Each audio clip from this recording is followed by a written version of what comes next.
rangkaian ibadah yang kita lakukan pada pagi hari ini, mudah-mudahan semua mendapatkan ridho dari Allah Subhanahu wa taala.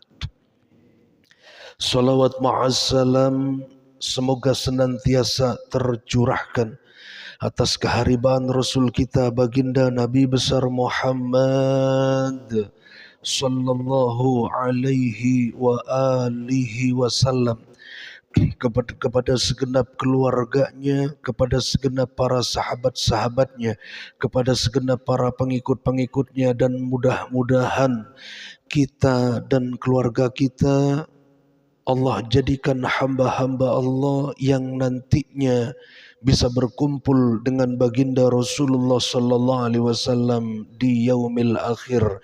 Amin ya Allah ya rabbal alamin. Para jamaah yang dimuliakan Allah Subhanahu wa taala, di dalam kitab Rawa'iul Bayan, kitab yang dikarang oleh Syekh Ali Asy-Syabuni, Rawa'iul Bayan Tafsir Ayatul Ahkam, dijelaskan di sana saudara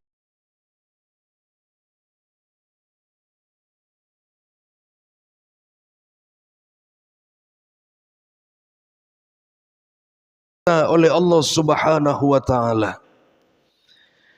Bismillahirrahmanirrahim. Qala al-muallifullahu ta'ala wa nafa'ana bi'ulumihi amin ya rabbal alamin. Mimma la syakka fihi anna as-sawma lahu fawaidun jalilatun. Mimma la syakka, di antara sesuatu yang tidak diragukan, fihi, di dalam puasa, anna sauma, bahwa sesungguhnya yang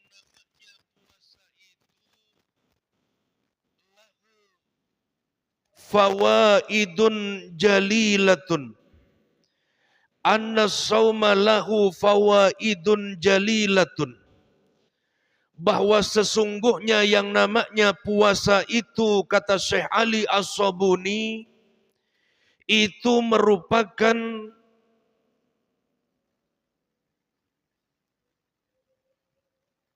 ibadah yang memiliki faidah, yang memiliki keutamaan jalilatun, yang agung, saudara.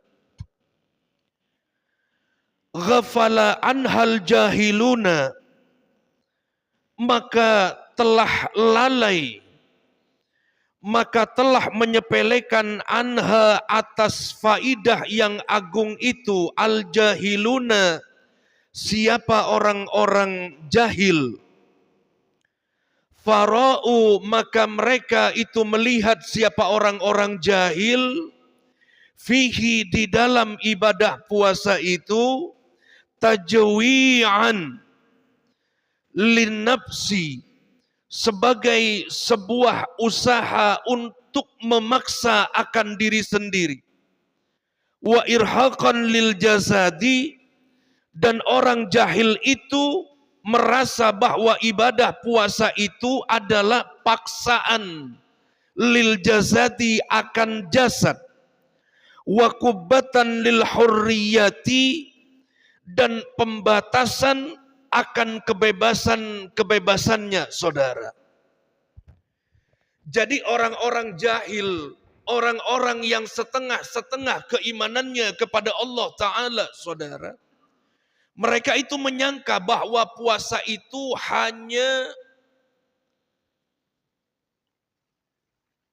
pemaksaan akan jasadnya,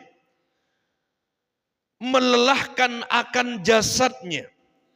Puasa itu hanya membatasi seseorang itu untuk melampiaskan daripada nafsu syahwatnya, saudara.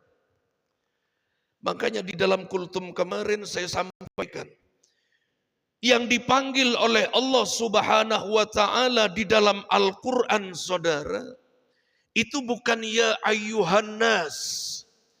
Yang dipanggil oleh Allah di dalam Al-Qur'an, wahai orang-orang, wahai manusia, itu bukan, saudara. Ya ayyuhal muslimun, wahai orang-orang muslim, bukan juga, saudara.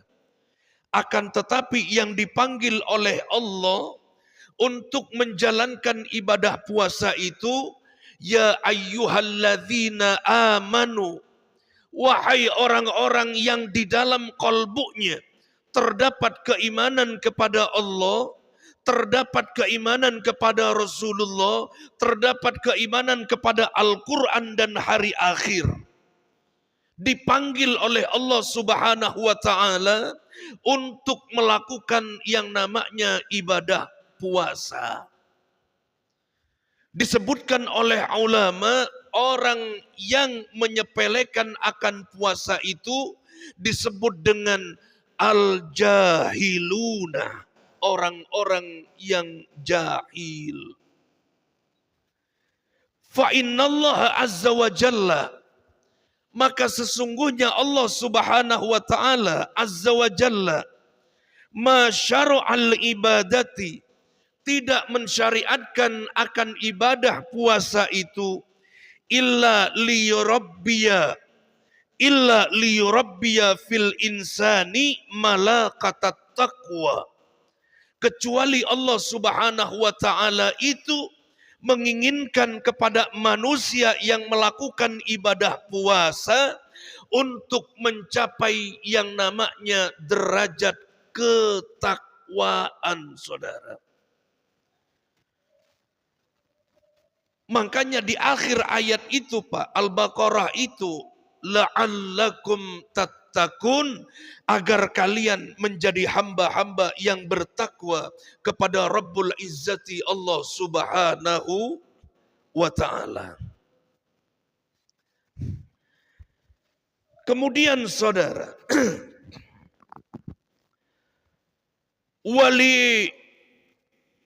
waliyu'awwidahu 'alal khudu', yang namanya puasa itu adalah untuk membiasakan sifat tunduk kepada Allah Subhanahu wa taala, yang mana disebut dengan al-ubudiyatuh, penghambaan diri kepada Allah Subhanahu wa taala, saudara.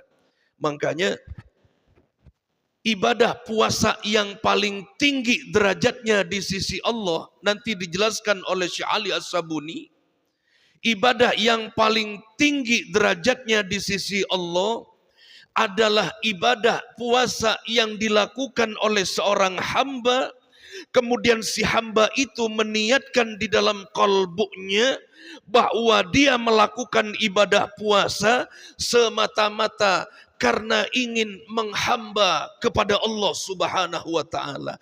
Ini pangkat yang tinggi di sisi Allah Subhanahu wa taala, saudara.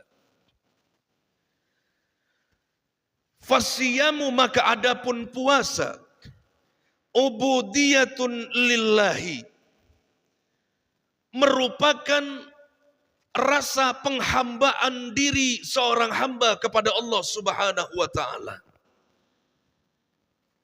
Jadi kalau ibadah puasa ini kita, saudara, melakukan yang namanya ibadah puasa, misalkan ibadah puasa yang kita lakukan karena melakukan kewajiban apa yang Allah wajibkan untuk mendapatkan surga Allah, untuk terbebas dari nerakanya Allah Subhanahu wa taala, itu mungkin oleh sebagian kelompok itu bagus, saudara.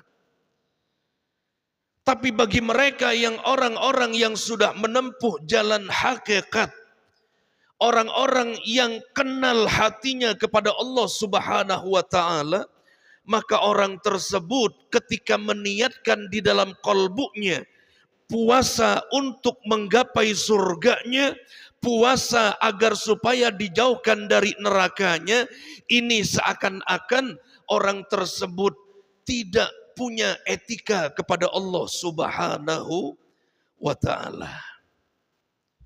Sehingga Ibnu Athaillah As-Sakandari, beliau itu mengatakan di dalam kitab Syarhil Hikamnya, saudara.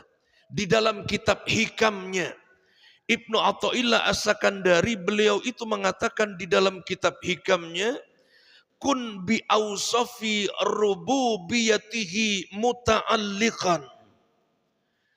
Kun, jadilah siapa kamu, bi ausafi, dengan sifat-sifat Allah, bi ausafi rububiyatihi muta'alliqan. Jadilah kamu itu hamba-hamba Allah yang senantiasa menggantungkan dirimu kepada sifat-sifat Allah Subhanahu wa taala. Jadi Pak, gini. Kalau kita ibadah kepada Allah, apapun itu bentuknya, kalau kita beribadah kepada Allah, apapun itu bentuknya, maka jangan sekali-kali kita ini menyangka bahwa kita akan selamat dengan amal ibadah yang kita lakukan, saudara. Jangan pernah kita menyangka kalau kita beribadah kepada Allah, dengan amal ibadah kita itulah yang akan menghantarkan kita masuk ke dalam surganya Allah, terbebas dari nerakanya Allah Subhanahu wa taala. Bukan, saudara.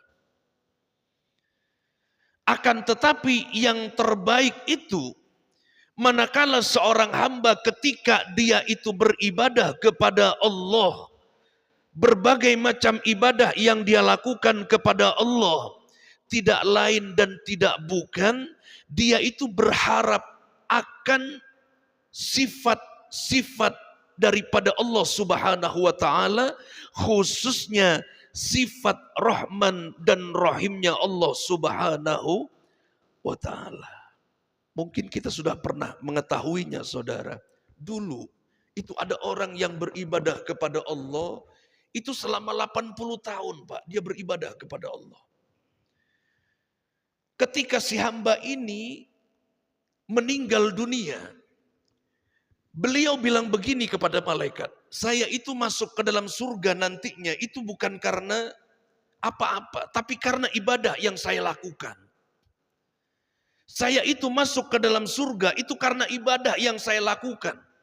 Saya itu tidak pernah berhenti berpuasa. Saya itu malamnya melakukan qiyamul lail. Saya itu melakukan apa-apa yang Allah perintahkan. Apa yang Allah larang, saya tidak melakukannya. Kemudian saya pantas mendapatkan surganya Allah Subhanahu wa taala. Akhirnya Allah Subhanahu wa taala memerintahkan kepada malaikat-malaikatnya Allah, timbang tuh amal ibadahnya dengan nikmat penglihatan yang aku berikan kepadanya.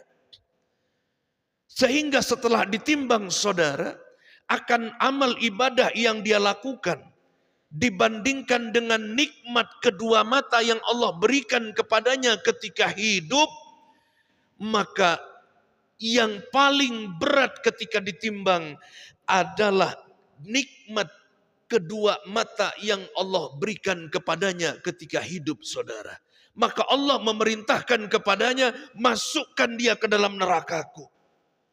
Sehingga ulama tersebut minta ampun kepada Allah Subhanahu wa taala dalam cerita tersebut, meminta ampun kepada Allah agar supaya dimasukkan ke dalam surganya Allah, itu atas dasar kasih sayang Allah Subhanahu wa ta'ala. Makanya kenapa di dalam suratul Fatihah, pembukaan Al-Quran, Allah itu menyandingkan, saudara, di dalam lafdzul jalalah, lafaz Allah itu sifat Rahman dan Rahim, saudara. Sifat kasih dan sayang. Sehingga Allah ingin mengumumkan kepada hamba-hambanya bahwa sifat yang paling menonjol akan keagungan Allah itu adalah sifat Rahman dan Rahim. Sifat kasih dan sayang, saudara. Itu yang ingin Allah tunjukkan kepada manusia.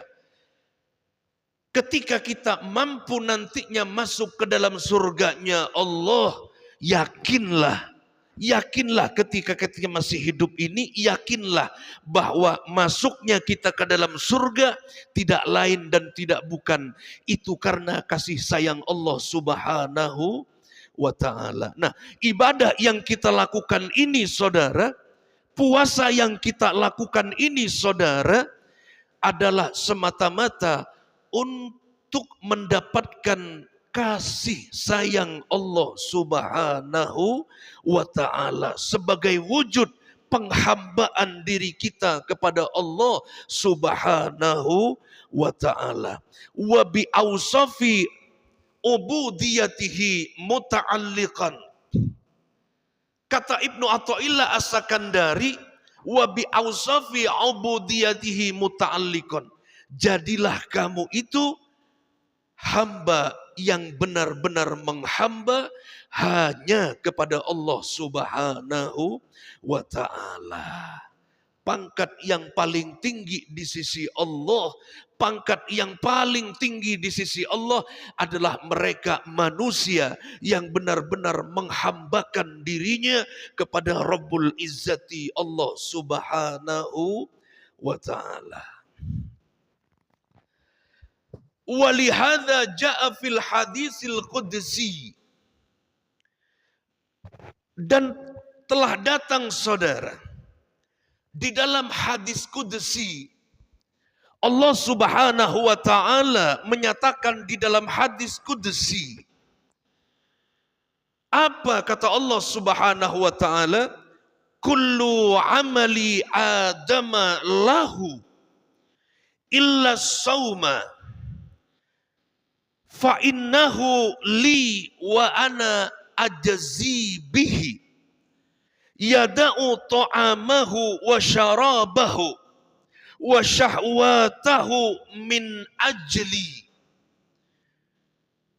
Allah Subhanahu wa ta'ala menyatakan di dalam hadis kudusinya saudara, kullu amali adama lahu, tiap-tiap amal ibadah seorang hamba itu lahu kembali kepadanya.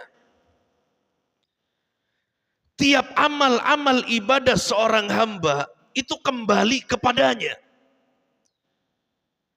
Di dalam ilmu balaghah saudara, yang disebut dengan kullu amali adamalahu itu disebut dengan uslubul qasr. Uslubul qasr bil istinai. Maksudnya itu apa saudara? Allah itu ingin mengagungkan oleh yang maha agung Allah Subhanahu wa ta'ala akan keagungan daripada puasa. Puasa itu agung saudara. Puasa itu merupakan ibadah yang istimewa. Karena ada istisna di situ saudara. Illa saumah, kecuali puasa. Jadi amal ibadah semua yang kita lakukan itu kembali kepada kita saudara. Illa kecuali kata Allah sauma, as-sauma, puasa. Fa innahu li, karena sesungguhnya yang namanya puasa itu li, hanya untukku. Fa innahu li, karena yang namanya puasa itu hanya untukku. At-tashrif bil idhafati. Ini menunjukkan saudara bahwa puasa itu merupakan ibadah yang paling ikhlas untuk kita lakukan. Jadi Pak, amal yang sampai kepada Allah itu hanya amal yang ikhlas. Amal yang ikhlas. Kalau nggak ikhlas nggak sampai kepada Allah. Kalau nggak ikhlas nggak sampai kepada Allah Subhanahu wa ta'ala. Makanya kenapa di dalam suratul Ikhlas, di dalam surah Al-Ikhlas itu Pak, nggak ada yang disebut kecuali Allah di situ. Kenapa disebut suratul Ikhlas, surah Al-Ikhlas?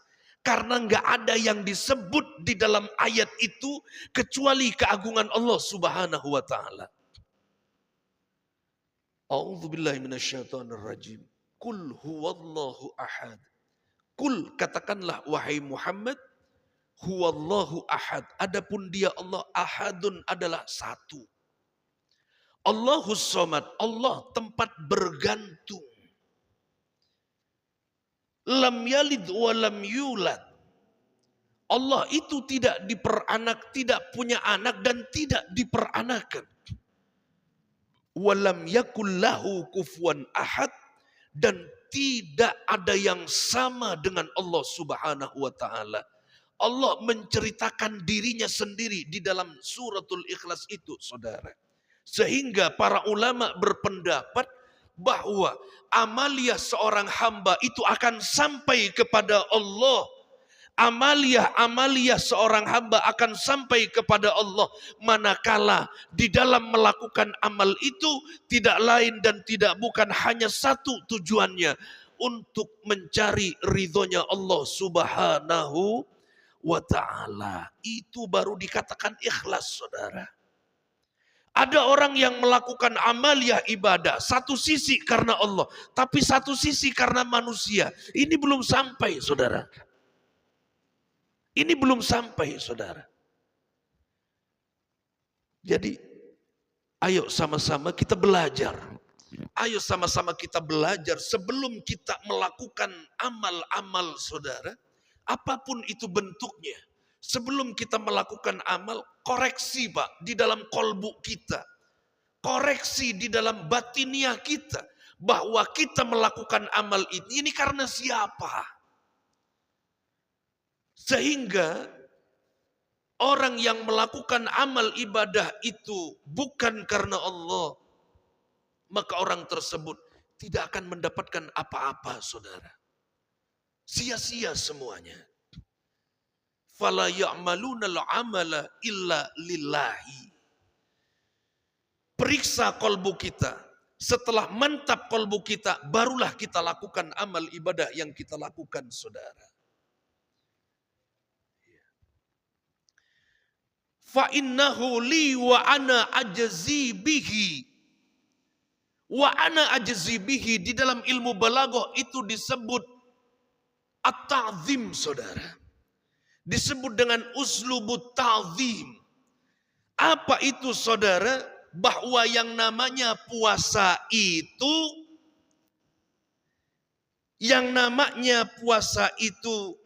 tidak terukur pahalanya, saudara. Yang namanya puasa itu bukan pahala yang biasa seperti amal ibadah yang lain. Karena ibadah puasa itu spesial dari Allah Subhanahu wa ta'ala untuk hambanya, khususnya umatnya baginda Rasulullah sallallahu alaihi wasallam, gitu. Yada'u ta'amahu wa syarabahu wa syahwatahu. Dia itu meninggalkan makan, meninggalkan minum syahwatnya min ajli, untuk mencari keridhoanku. Ini firman Allah Subhanahu wa ta'ala. Makanya Pak, ayo sama-sama kita manfaatkan bulan suci Ramadan ini yang tersisa kurang lebih 20 hari ini. Kita manfaatkan dengan sebaik-baiknya, saudara. Ketika kita melakukan ibadah, yakinkan diri kita bahwa kita melakukan ibadah puasa itu atau ibadah yang lainnya sebagai wujud penghambaan diri kita kepada Allah untuk mendapatkan kasih dan sayangnya. Pada pertemuan kultum yang lalu, saudara, itu sudah saya singgung, orang yang melakukan ibadah puasa itu adalah mereka yang berpuasa dengan menggunakan kata asyam. Jadi saum dengan siam itu berbeda, Pak. Kalau saum, Allah menyebutkan itu sebanyak 1 kali di dalam Al-Quran. Dan asyam itu menyebutkan Allah sebanyak 8 kali di dalam Al-Quran, saudara. Inni nadartu lirrahmani sauman. Dalam Maryam itu, surah Al-Maryam. Kemudian di dalam Al-Quran yang lainnya Allah menyebut kata asyam itu 8 kali. Di dalam kaidah aktsariyah bahwa yang namanya asyam itu lebih dalam maknanya daripada as-saum, saudara. Asyam itu terdiri dari 4 huruf. Sod, iya, alif, mim. Benar nggak Pak? Saum itu terdiri dari 3 huruf. Sod, waw, mim. 3. Siam jelas kalau hurufnya itu lebih banyak, li'anna ziyadatal bina tadullu ala ziyadatil makna. Kalau hurufnya itu lebih banyak berarti maknanya lebih dalam, saudara. Sehingga asyam adalah ibadah puasa yang dilakukan oleh seorang hamba, kata ulama. Dia melakukan amal ibadah bukan hanya menjaga daripada lisannya. Maksudnya bukan hanya menjaga daripada makan dan minumnya. Akan tetapi seorang hamba yang melakukan ibadah karena asyam, dengan asyam, maka si hamba tersebut menjadikan seluruh anggota tubuhnya juga ikut berpuasa, saudara.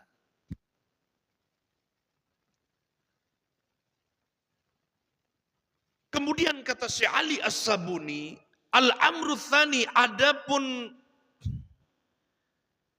perkara yang kedua di dalam disyariatkannya puasa itu, fasiyamu yurabbiya quwwatal azimati wa quwwatal iradati. Yang namanya puasa itu menumbuhkan di dalam diri seorang hamba akan quwwatal azimati, kuatnya tekad, wa quwwatil iradati, wa quwwatal iradati, dan kuatnya kehendak. Wa yaj'alal insana mutahakkiman fi ahwaihi wa raghabaihi.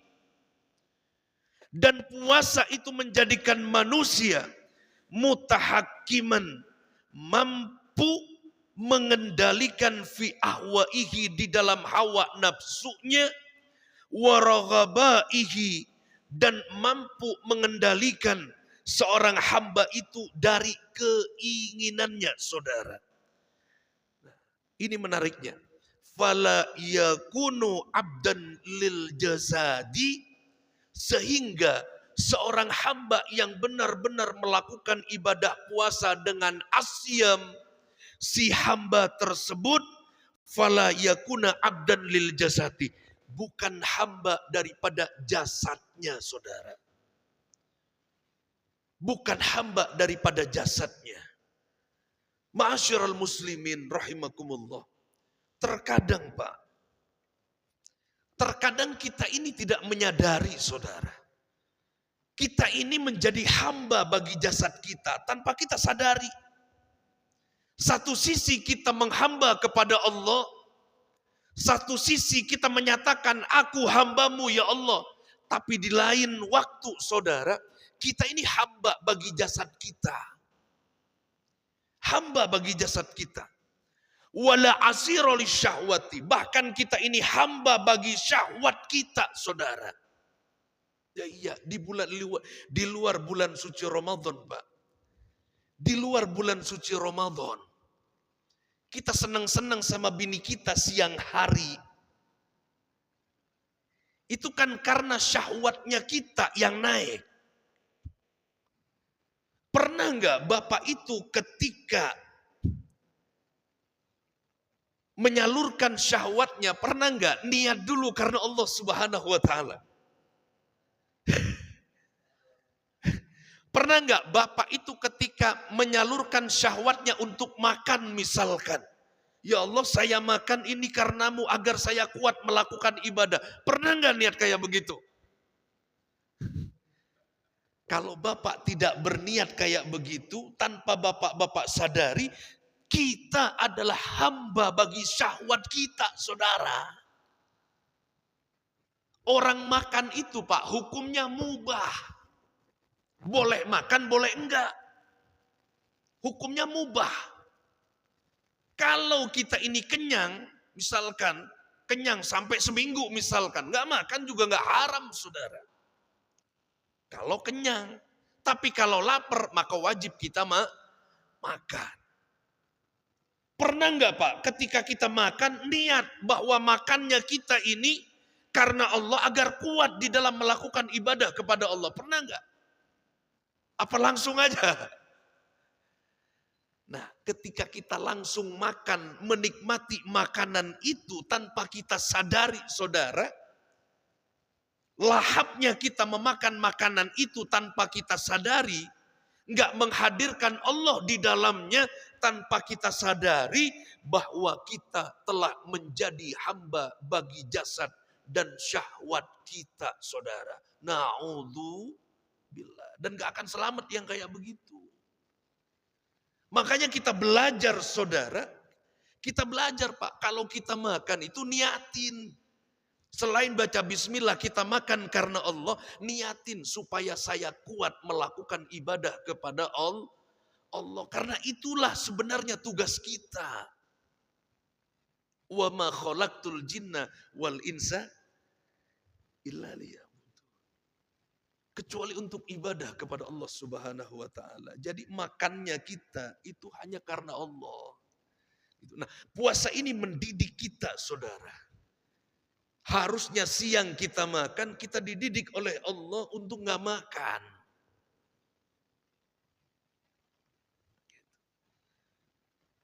Nah, ketika seorang hamba ini menuruti akan syahwatnya, menuruti akan keinginan jasadnya di luar daripada syariatnya Allah, di luar ketentuannya Allah, maka orang tersebut telah menjadi hamba bagi syahwatnya, telah menjadi hamba bagi jasadnya.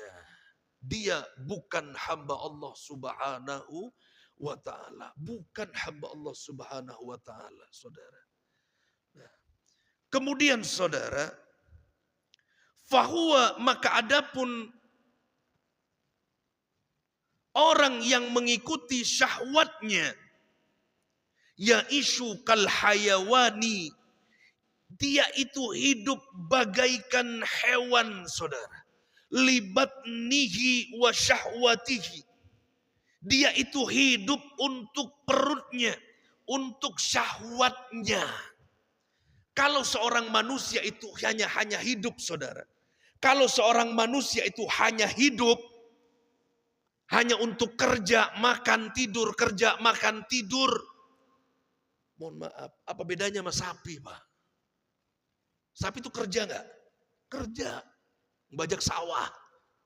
Malam, sapi tidur. Makan. Iya, kalau lapar sapi makan. Sama-sama makan. Sapi itu makan, kerja, tidur, kawin. Itu sapi. Kalau ada manusia yang mengikuti syahwatnya, mengikuti kehendak jasadnya di luar syariatnya Allah, apa bedanya manusia itu dengan sapi, saudara? Bahkan lebih mending sapi, saudara. Kenapa saya katakan begitu? Bangkainya sapi sekilo 150.000, Pak. Nah, kalau bangkainya manusia, siapa yang mau? Bangkainya sapi ketika dipotong, dagingnya sapi ketika dipotong sekilo 150.000, saudara. Orang diberikan daging sapi senang banget. Coba bangkai manusia. Nah, itulah perbedaannya, saudara. Maka mari sama-sama saudara-saudaraku semua, kita belajar untuk menghambakan diri kita kepada Allah Subhanahu wa ta'ala lewat puasa yang kita lakukan. Bukan hamba bagi syahwat kita, bukan hamba bagi jasad kita. Sehingga orang yang benar-benar menghamba kepada Allah, benar-benar menghamba kepada Allah Subhanahu wa ta'ala, kata Syekh Ali As-Sabuni, orang tersebut malakun minal malaikatil adhari. Orang tersebut bagaikan malaikat di antara malaikat-malaikat yang disucikan Allah Subhanahu wa taala. Tinggi derajatnya di sisi Allah Subhanahu wa taala. Tinggi derajatnya orang yang benar-benar melakukan puasa lillah karena Allah, menghamba kepada Allah, ngarep akan rahman rahimnya Allah. Orang tersebut saudara itu derajatnya sama dengan malaikat-malaikatnya Allah Subhanahu wa taala. Bukan wali lagi tapi malaikat-malaikatnya Allah Subhanahu wa taala. Gitu Pak.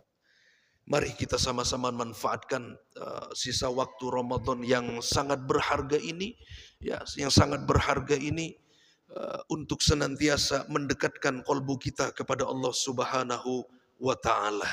Silahkan beramal sebanyak-banyaknya, tapi hadirkan di dalam amal yang kita lakukan itu bahwa kita hanya berharap akan keridhaan Allah Subhanahu wa taala, kita menginginkan akan kasih sayang Allah Subhanahu wa taala. Sehingga meskipun misalkan mudah-mudahan ini Ramadan bukan Ramadan terakhir buat kita saudara.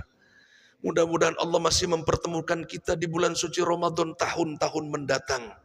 Dan mudah-mudahan ibadah Ramadan yang kita lakukan, ibadah puasa, ibadah apapun itu bentuknya di bulan suci Ramadan ini, mudah-mudahan lebih baik daripada sebelum-sebelumnya.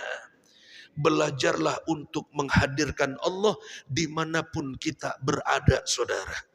Berusahalah untuk menghadirkan Allah dimanapun kita berada. Enggak harus di atas sejadah, enggak harus ketika megang tasbih. Ketika bekerja pun berusahalah bahwa Allah itu selalu hadir bersama dengan kita. Allah itu dekat dengan kita. Dunia itu bukan tempat kita saudara. Dunia ini bukan tempat kita Pak. Ini hanya tempat persinggahan sebentar, enggak lama. Tempat kita yang abadi itu di akhirat nantinya saudara. Nah, ini merupakan momentum yang sangat luar biasa yang Allah berikan kepada kita. Kesempatan yang sangat luar biasa. Jangan disia-siakan. Jangan disia-siakan. Ada orang yang bekerja sehari semalam misalnya. Ada orang yang bekerja seharian. Berangkat pagi, pulang malam. Sampai ninggalin sholat 5 waktunya. Tanpa dia sadari, dia itu telah menghamba kepada dirinya sendiri dan keluarganya, saudara. Oleh karena itu,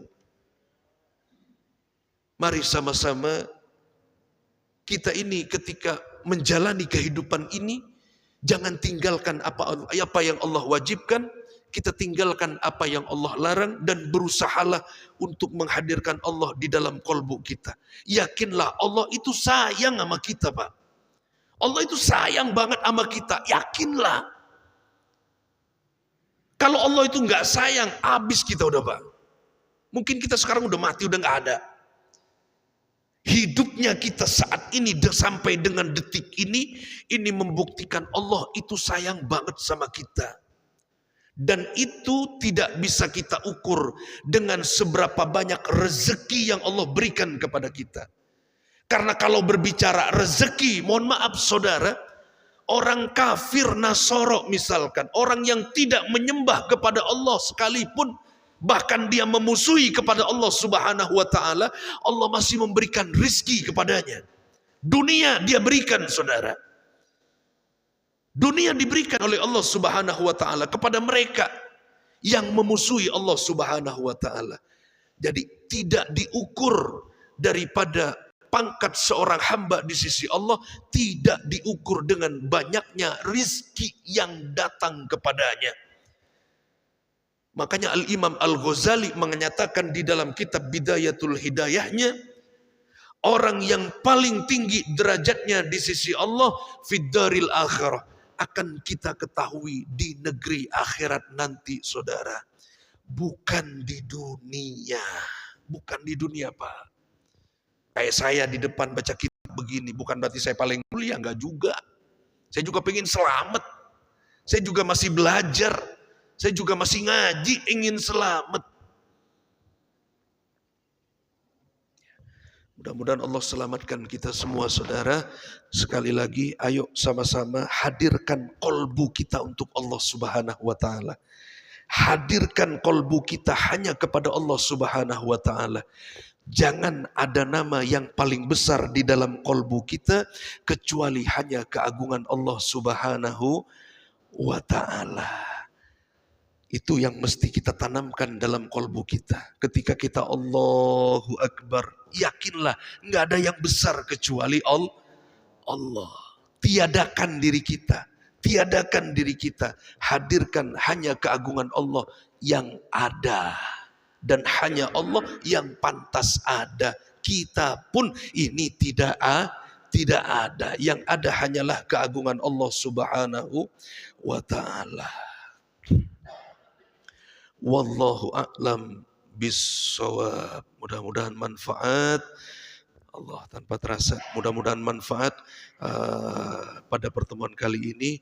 Kurang lebihnya itu yang dapat saya sampaikan di dalam kitabnya Syekh Ali As-Sabuni. Kurang lebihnya mohon dimaafkan. Kebenaran datangnya dari Allah dan kesalahan datangnya dari Al-Fakir pribadi. Al-Fatihah. A'udzu billahi minasyaitonir rajim. Bismillahirrahmanirrahim. Alhamdulillahi rabbil alamin. Ar-Rahmanir Rahim. Maliki yaumiddin. Iyyaka na'budu wa iyyaka nasta'in. Ihdinas siratal mustaqim. Siratal ladzina an'amta 'alaihim ghairil maghdubi 'alaihim waladdallin. Amin. Astaghfirullahaladzim, astaghfirullahaladzim, astaghfirullahaladzim. Falakal hamdu ya Allah, ya Maulana, ya Ma'bud. Bismillahirrahmanirrahim. Amin ya Allah, ya Rabbal Alamin. Alhamdulillahi Rabbil Alamin. Hamdan syakirin, hamdan yafina ma yukafi mazida. Ya Rabbana lakal hamdu wa lakal syukru kama yanbaghi li jalali wajhikal karim wa 'azimi sultanik. Allahumma salli ala Sayyidina Muhammadin wa ala ali Sayyidina Muhammad. Allahumma inna nas'aluka ridhaka wal jannah wa na'udzubika min sakhatika wan nar. Allahumma inna nas'aluka ridhaka wal jannah wa na'udzubika min sakhatika wan nar. Allahumma inna nas'aluka ilman nafi'an wa 'amalan mutaqabbalan wa rizqan halalan ya rabbal alamin. Rabbi ighfir lana wa liwalidayna warhamhuma kama rabbayana shighara. Rabbana hab lana min azwajina wa dhurriyyatina qurrata a'yun waj'alna lil muttaqina imama. Allahumma taqabbal minna salatana wa siyamana wa qiyamana wa ruku'ana wa sujudana wa takhashshu'ana wa ta'abbudana wa tammim taqsirana ya Allah ya rabbal alamin. Ya ilahi anta maksudi waridhuka matlubi a'tini mahabbataka wa ma'rifataka ya rabbal alamin. Bihaqqi rabbana atina fid dunya hasanah wa fil akhirati hasanah wa qina adzaban nar. Sallallahu ala sayyidina Muhammadin wa ala alihi wa sahbihi wa sallam. Subhana rabbika rabbil izzati amma yasifun wa salamun alal mursalin walhamdulillahi rabbil alamin. Terima kasih. Hadanallahu wa iyyakum ajmain. Thumma assalamu alaikum warahmatullahi wabarakatuh. Sallallahu ala Muhammad sallallahu ala Muhammad sallallahu wasallam. Sallallahu ala Muhammad sallallahu alaihi wasallam. Sallallahu ala Muhammad sallallahu alaihi wasallam. Sallallahu ala Muhammad sallallahu alaihi wasallam. Sallallahu ala Muhammad sallallahu alaihi wasallam. Sallallahu ala Muhammad sallallahu alaihi wasallam. Sallallahu ala Muhammad sallallahu alaihi wasallam. Sallallahu ala Muhammad sallallahu alaihi wasallam. Sallallahu ala Muhammad sallallahu alaihi wasallam. Sallallahu ala Muhammad sallallahu عليه وسلم صلى الله على محمد وعلى آله وصحبه وسلم اللهم صل وسلم